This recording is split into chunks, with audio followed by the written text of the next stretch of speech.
I'm Scott Patterson, Director of Marketing here at B Incorporated, home of the BeOS. We're here in our headquarters in Menlo Park, California, just north of the Stanford campus. We're glad you could spend some time with us today. We'll spend most of today taking a look at the B operating system itself and the technologies within it that make it so great at handling the real-time manipulation of high-bandwidth digital media on low-cost personal computers. Before we jump into the OS itself, there's a couple of people we'd like you to meet, so why don't you follow me? Hello, good afternoon and welcome. Let me try and explain what we're trying to accomplish with the BeOS. First, we set out to start from a blank slate.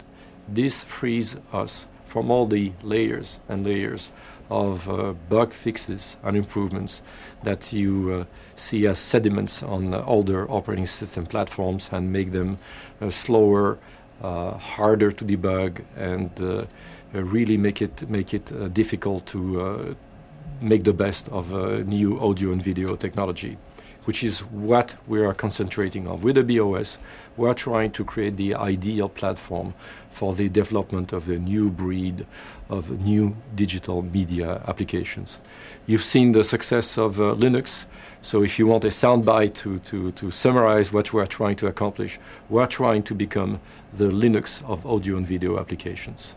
So now, I hope you'll enjoy the demo, and the next person to explain what we're doing will be Frank Bozeman, our Vice President of Developer Relations.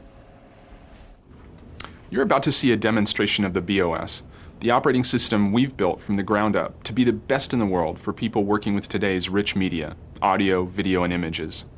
If you're considering developing software for the BeOS, then what I hope you see is the opportunity to build groundbreaking applications for a platform where the playing field is truly level. I also hope you see a focused market of customers seeking software that goes well beyond the functionality possible with today's operating systems. If the demonstration you're about to see piques your interest, then please do check out our website to learn more about the variety of programs we have in place to help you develop your products and bring them to market. So, when you're ready to edit media far more efficiently than you may have thought possible, or when you're ready to do some development on a system that makes programming fun again, then come spend a few hours with the BeOS. Of course, if one day you decide not to go back again, we won't complain. Thanks for your time, and enjoy the demonstration.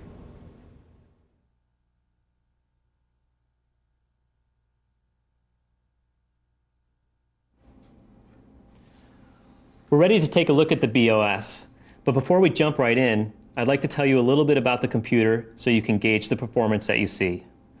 This computer has 64 megabytes of RAM, a 3 gigabyte hard drive, and 2 Hauppauge video capture cards. These are about $70 cards that you can purchase at your local computer store, and we're using them to capture uncompressed video to play with inside of the operating system.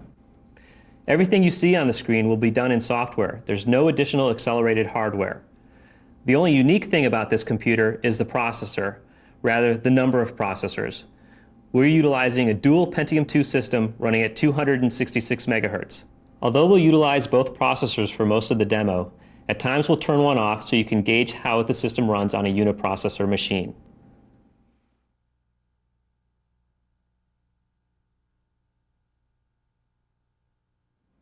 Okay, let's get started.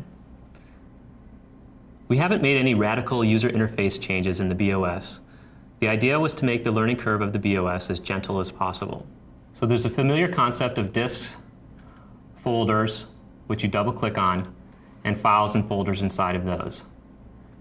Everything inside of the BeOS is live, so as I manipulate this window, you have live updating, even as I open and close the size of the window. There's context-sensitive menus, so if I wanted to move this item somewhere else on the disk, I simply navigate down the hierarchical file system and place it where I want it.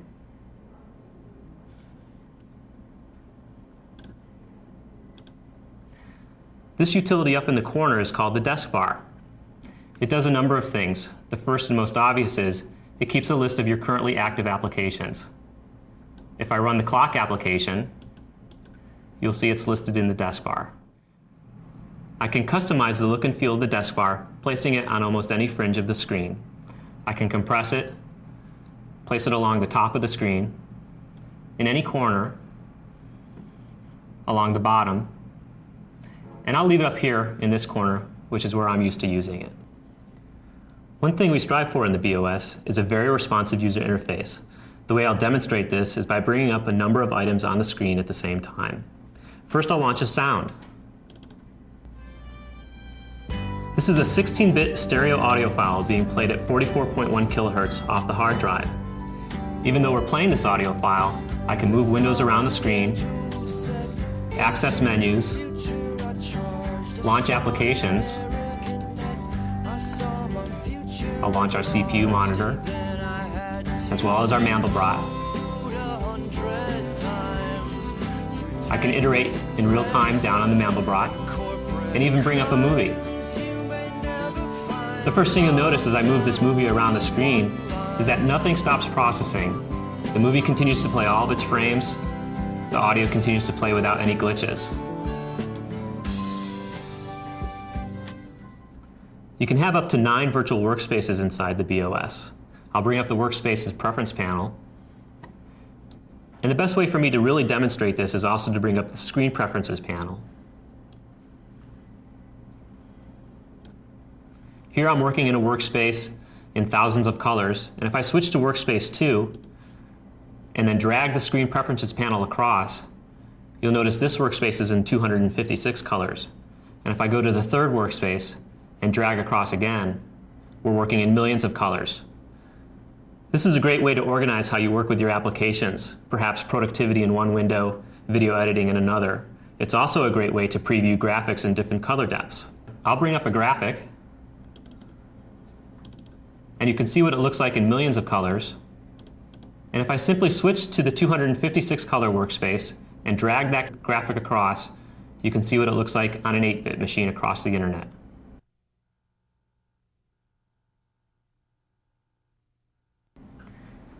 The BeOS is a fully symmetric multiprocessing operating system.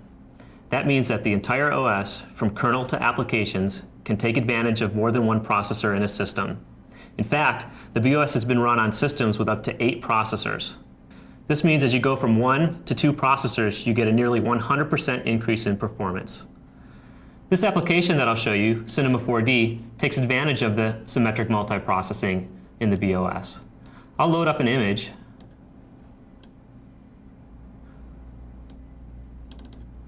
And I'll also load up our CPU monitors so you can see the level of activity on each of the CPUs. The more green you see on each bar, the more that particular processor is being utilized. I'll go ahead and select Render. The threads in this application are set to have a priority such that they soak up whatever excess CPU is available, and that's why you see both processors go to work on the problem. Let me turn off a processor for a minute and go ahead and re-render this image. What you'll notice as I turn the processor on and off is the rendering speeds up and slows down. The BeOS dynamically handles allocating threads to whatever the next available processor is. Today your thread might run on processor 1, and tomorrow it'll run on processor 4.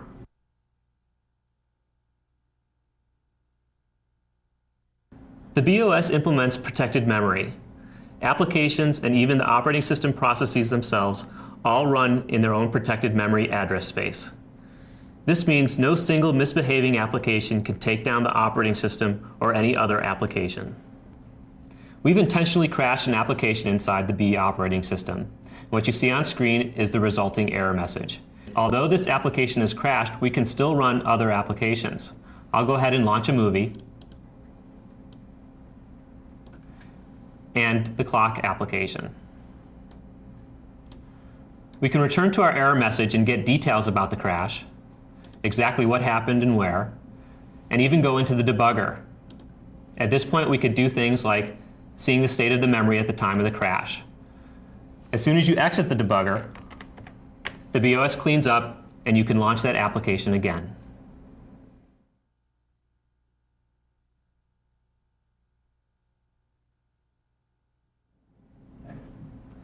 All of the networking in the BeOS is based on the internet standard TCP/IP protocol. I'll bring up the Network Preferences panel for a moment. We'll take a little look. We have support for multiple IP addresses, multiple Ethernet cards. There's dial-in support through PPP. Our modem support is quite extensive. We also have a built-in FTP server for file transfers and a built-in telnet server. You can actually log in remotely to the BeOS and launch applications from the command line. You can make any changes to the networking on the fly without having to restart the operating system itself. We have a built-in web server and web browser. Our web browser is mostly here because all of the documentation in the BeOS is written in HTML, and we thought it'd be nice if you could read it right from startup.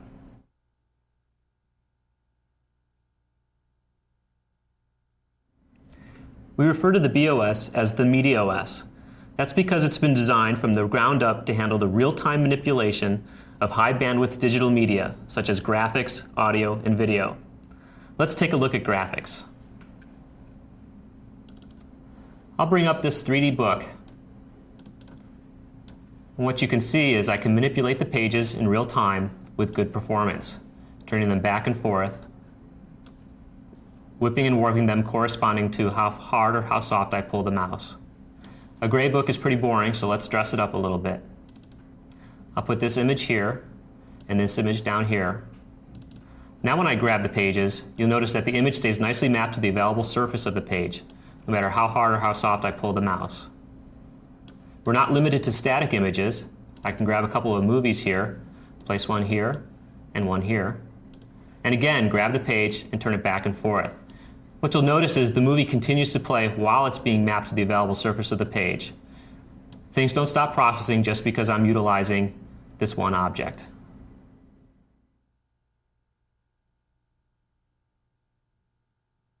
Real-time audio control is another area where the BeOS excels. This application is essentially a 3D graphical representation of a soundboard. I have 16 separate stereo CD quality audio tracks being read off of the hard drive all at the same time. I can manipulate any one of them individually. For example, I can take this audio track, give it a lot of reverb, perhaps mute out all of the other tracks, I saw my future enlarged, and then and in real time as the data streams off of the disk and through the OS, I can move this track to the left channel, over to the right channel, fade it into the background, fade it into the foreground. I can bring all the instruments back into play and fade the entire song into the background, and then bring it back to the foreground.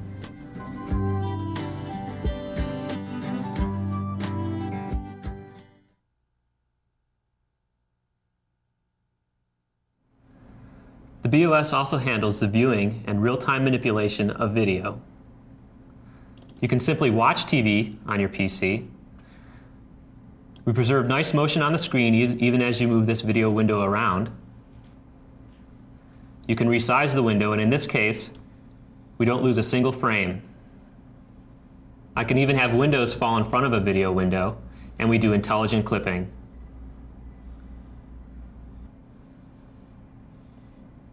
You can use your PC as a VCR. We've got our source material coming in. I'll go to the transport screen and begin hitting record. We're now recording uncompressed video right to the hard drive. I'll get a few seconds of material, hit stop, and play. We continue to play our original source, but we're also now playing the uncompressed video we recorded to the hard drive back in this window. Having two video windows, one over the other, is a snap for the BeOS. Let's take it a step further and apply real-time video effects all in software. I'll bring up my second source. So I've got two source windows and a compositing window. I'll make that window much bigger so you can see the effects that I'm going to apply. So here in real time, all in software, I can come in and do something like a vertical wipe, a horizontal slide from one source to the other, something a little more complex like a sparkle effect from one source to the other, or checkers. We can add a nice dissolve where we actually have transparency on both sources in the same window at the same time. and even do a page flip. And the thing to notice here is, as I do that page flip, when the very end of the page starts to curl, we actually reverse the image and play it on the back side of the page flip.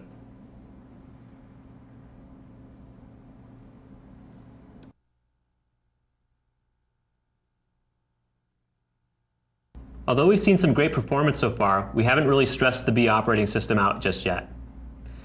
Let's throw a bunch of applications at it and see just how far we can go. I'll start by launching these 5 applications. Let's place our CPU monitor right here up at the top of the screen so you can always see the level of activity on the CPUs. Fonts inside of the BeOS are all scalable in real time, up and down. In fact, I can do this as I cycle through the installed fonts. I can apply any level of shearing back and forth, and even rotate in 360 degrees. Let's make that a little smaller and move it out of the way.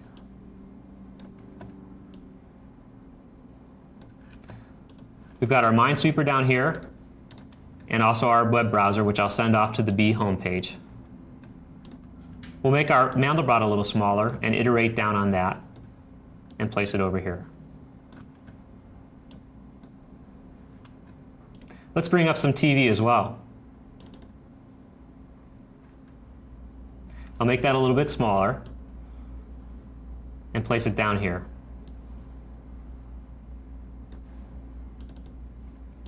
We'll bring up a couple movies as well. I'll place this one here in the corner and this one just above it. Let's also bring up a game. And as that comes up, you'll notice on our CPU monitor that we're at just about 100% utilization. The BeOS has a nice long degradation curve, so I can go out even past 100%. Let's bring up some 3D graphics. I'm going to use this pulsing image for this part. I'll make it a little bit smaller and map an image on top of it.